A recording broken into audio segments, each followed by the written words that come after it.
नमस्ते, टेक्नो बिआई च्यानलमा तपाईँहरूलाई स्वागत छ। आज म तपाईँहरूलाई इमो अकाउन्ट कसरी खोल्ने, कम्युनिकेसन गर्नको लागि अथवा कम एमबीमा इन्टरनेटमा कुरा गर्नको लागि आफ्नो घर परिवार, साथीभाइ र अन्य अफिसियली कागजपत्रहरू अथवा डकुमेन्टहरू सेयर गर्नलाई अथवा पठाउनलाई, रिसिभ गर्नलाई एउटा इमो अकाउन्ट चाहिन्छ। कसरी खोल्ने म तपाईँहरूलाई सिकाउने छु। र च्यानलमा नयाँ हुनुहुन्छ भने छेउमा रहेको बेल अल थिच्नुहोला, लाइक गर्नुहोला, भिडियोलाई सबैलाई सेयर गर्नुहोला।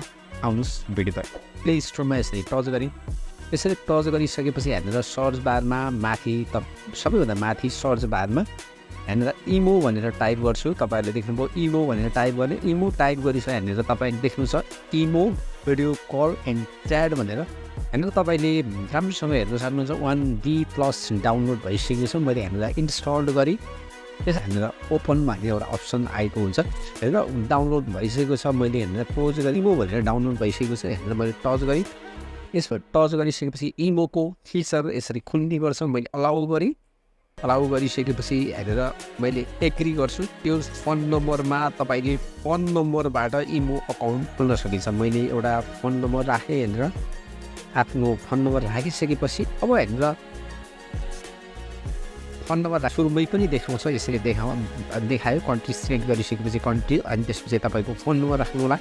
तपाईँले प्रयोग गर्ने मोबाइलमा भएको फोन नम्बर, अनि त्यसपछि हेरेर टिक गर्नु होला। यसरी टिक गरिसकेपछि फेरि एडिट गर्नु होला, माथि ओके गर्नु होला। ओके गरिसकेपछि अब ओन मोमेन्ट प्लिज भन्ने छ। हेरेर फेरि ओके गरिसकेपछि अब अलाउ गर्नु होला। हेरेर फेरि अलाउ गर्नु होला। फाइनली 4वटा कोड आइसकेको छ। त्यसपछि मैले हेरेर मेसेज बक्समा आएको 4वटा कोडलाई हेरेर मोबाइल नम्बरमा आएको कोडलाई 4वटालाई यसरी यति गरिसकेपछि मैले कोड नम्बर मोबाइलमा आएको कोड राखिसकेपछि अब हेरेर भेरिफाई भइसकेको छ। अनि मैले हेरेर एग्री गरेँ। एग्री गरिसकेपछि हेरेर नोट गरेँ। फेरि एग्री गर्छु। एग्री गरिसकेपछि फाइनली तपाईँहरूले हेरेर अलाउ गर्नु होला। अलाउ गरिसकेपछि अब तपाईँसँग भएको साथीहरू जति साथीहरू हुनुहुन्छ यसरी हेरेर डिटेलमा सो गर्नेछ। गर्न सक्नुहुन्छ। हेरेर गएर यो साथीहरू यो लोगोमा तपाईँले गर्नुभयो भने हेरेर न्यू कन्ट्याक्ट भन्ने छ। हेरेर कल हिस्टोरी हेर्न सक्नुहुन्छ। न्यू ग्रुप च्याट गरेर पनि तपाईँले गर्न सक्नुहुन्छ। र अर्को हेरेर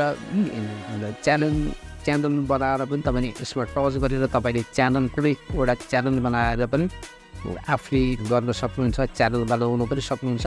र थुप्रै साथीहरू हेरेर देख्न सक्नुहुन्छ। तपाईँले यो यतापट्टि देखिएको जस्तो यसमा गएर तपाईँले हेरेर गएर कल गर्न पनि सक्नुहुन्छ। मैले यसलाई अलाउ गरेँ। अलाउ गरिसकेपछि अब यसरी कल पनि गर्न सक्नुहुन्छ। तपाईँहरूले मेसेज गर्न सक्नुहुन्छ। हेरेर गएर ओके गरेर तल गएर आफूले मेसेज पनि पठाउन सक्नुहुन्छ। यसरी तपाईँले यस्तो thank you for watching video.